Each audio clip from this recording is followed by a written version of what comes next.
On the 10th day of Christmas, my Vlogmas gave to me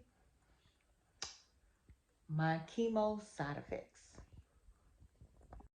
Love yourself. A merry little Christmas. And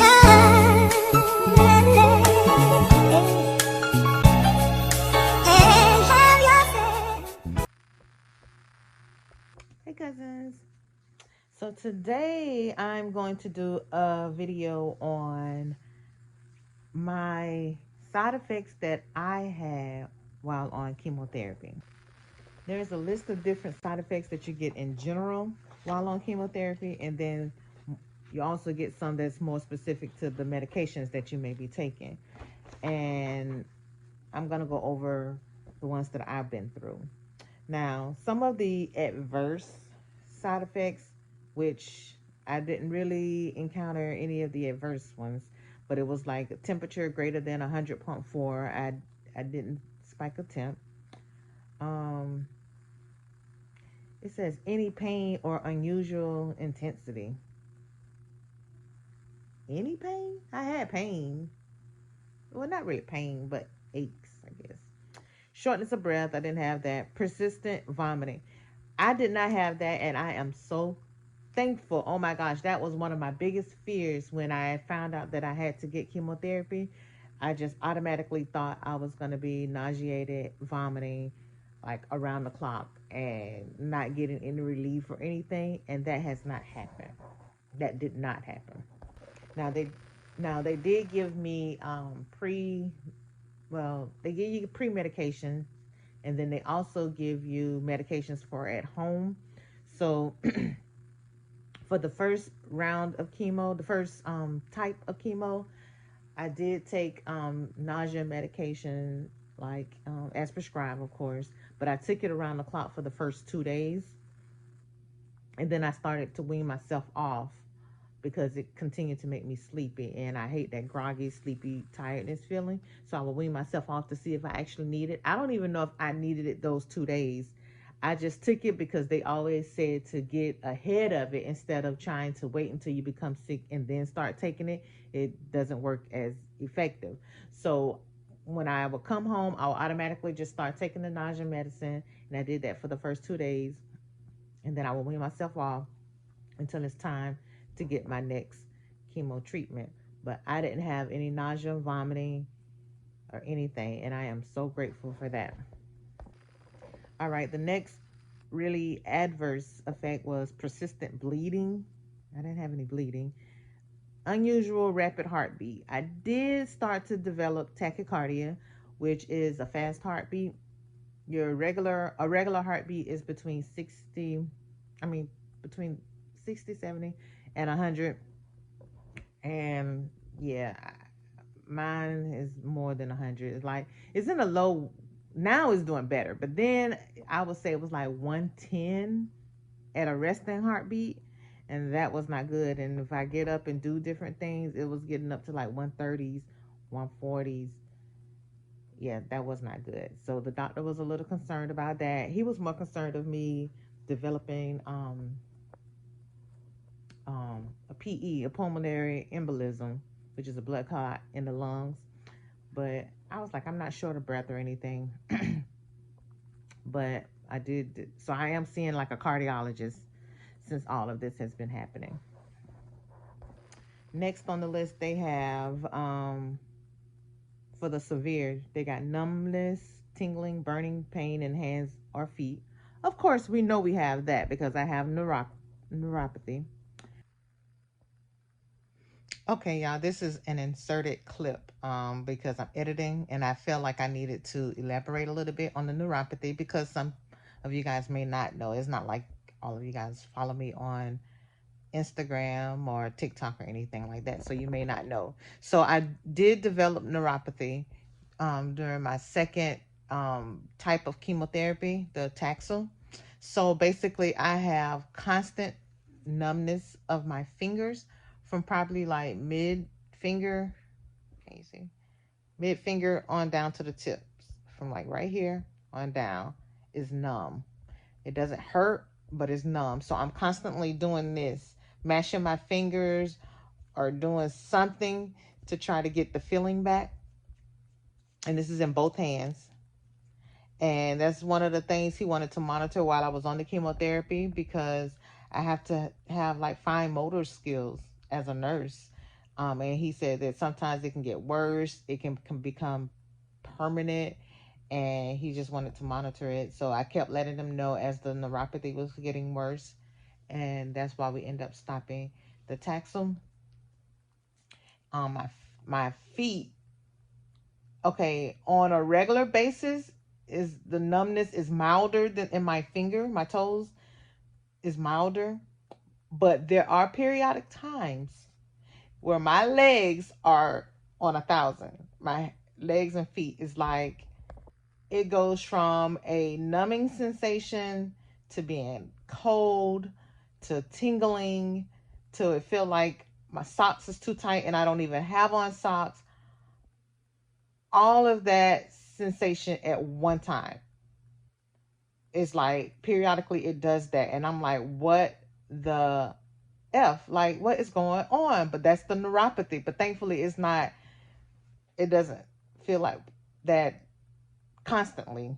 It's happened twice to where it kept me up, and I'm like, oh my gosh, it got to get better than this. Now, they say it can be reversed. It might take a little time, so I'm just hoping. I try to do little exercises that I've seen on YouTube. Hopefully, it helps. But yeah, the neuropathy is, I say it's bad, but it could be worse because some people can't even walk or pick up things or hold things, and I'm not that severe, and I'm thankful for that. They have a rash. I did develop a rash. Oh my gosh, I'm gonna have to insert pictures of a lot of these. Well, not a lot, but some of these side effects. I had a full body rash. I mean, from my neck to my thighs. That's not necessarily a full body, but it was a bad rash.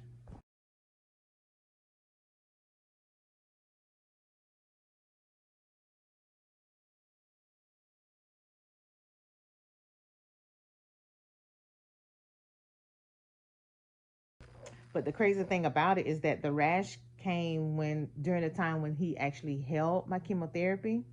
But I had other tests done that included dye and iodine and all of that stuff. So we didn't know where the rash came from. I really think it came from the chemotherapy, but they was like it was a delayed reaction from anything. I mean, but regardless, y'all see this rash on my body. But I had a full body rash. Number 9 is severe diarrhea or constipation. I wouldn't necessarily say severe, but I do have constipation. I still have constipation. Yeah, I have to take like stool softeners, and every now and then I have to throw in a laxative. Constipation. And then it says sudden weight loss or gain 10 or plus 10 or minus 10 plus or minus pounds. I wouldn't say it was necessarily sudden, but I lost about 13 to 15 pounds over the entire course of the chemotherapy. Now, but it did say sudden. So, those are the severe adverse side effects. So, now the common side effects, which they typically, everybody, not necessarily everybody, but these are more common to happen.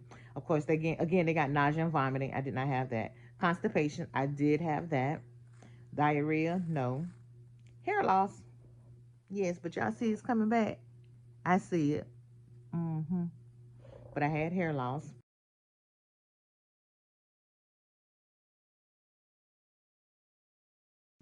Low blood counts, I did have that. My white blood cells, we were always watching that because that's where you're more at risk of infection, the lower that it gets. And then I also had a time where my platelets was low, which is the clotting mechanism of your blood. If it's low, you can bleed out. If you fall or injure yourself, you can bleed out. So that was low at one point in time. Okay, again, they got the numbness and tingling in the extremities. I definitely have that. Sensitivity to cold. I mean, I always had that with the thyroids. There, it would be hot and cold. sensitivity. One minute I'm hot, next minute I'm cold. You never know what's going on. Taste change, metallic taste, or decreased appetite. Definitely had that. My taste is just not coming back. My appetite, I want to say, is not back to the fullest, but before I was sick, I didn't eat a lot anyway. So that's why it was so hard to get in my head that I had to eat while I was on the chemotherapy because I didn't eat a lot in general. And I just, and to get my mom and them to understand, I don't eat a lot anyway. But I know I had to do what I had to do to stop losing weight. Thankfully, I've been maintaining. I'm like between 160 and 165 right now. And I've been maintaining and I'm happy with that. Okay, fatigue. Oh my gosh. Yes, the fatigue was horrible. It's a difference between tiredness and fatigue. Fatigue is worse. And yes, I did have fatigue. Then they got flu like symptoms or low grade fever. I never developed that. Skin or nail changes. Of course, your skin is dry on 1,000. Again, I'm gonna put pictures in, and then your nails. Yeah, some people nails fall off. Nah, thankfully I ain't had that child. But they did change colors. I'll post a picture in there. They change colors, but some people nails actually fall off and like infected and like they don't have a nail on their fingers, their toes as well. So I didn't get it as an extreme, but I did have changes in my nails.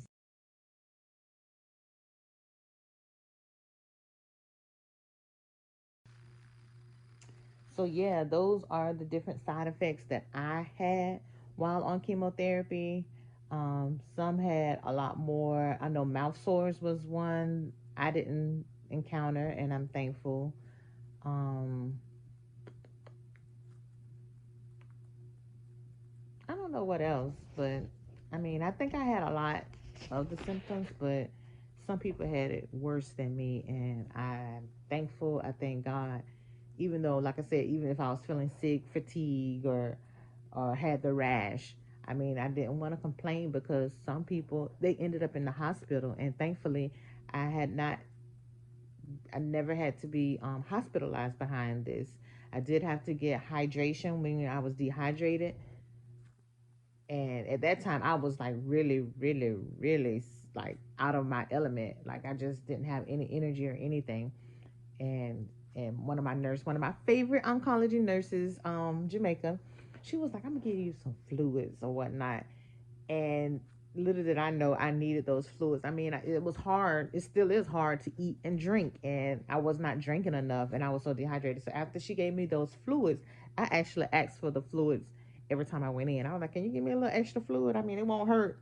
So that helped me through a lot. But like I said, some people ended up in the hospital because of their blood counts, or because of their heart rate, or because of their losing weight, different things, infections and whatnot. And thankfully I didn't have to encounter any of that. But that is it, y'all. So that's just an update. Another, I just had to throw something in for Vlogmas, and I said let's make it cancer related, or in this case chemo related. And I hope you enjoy. And even though it's Vlogmas about Christmas, don't forget, get your mammogram, do your self checks, check your tatas, please. If you're above age, I mean, you can do your self checks now, but if you're above the age, whatever is recommended for your state, go in and have your mammograms done. Pass it on to your loved ones, your cousins, your moms, your sisters, your daughters, and be like, hey, let's team up. Let's remind each other to check our breasts every month, because you never know. If I can just help someone prevent it, not necessarily you can't prevent it, but if I can help someone catch it early, then I'm grateful for that. But thanks for watching. Bye.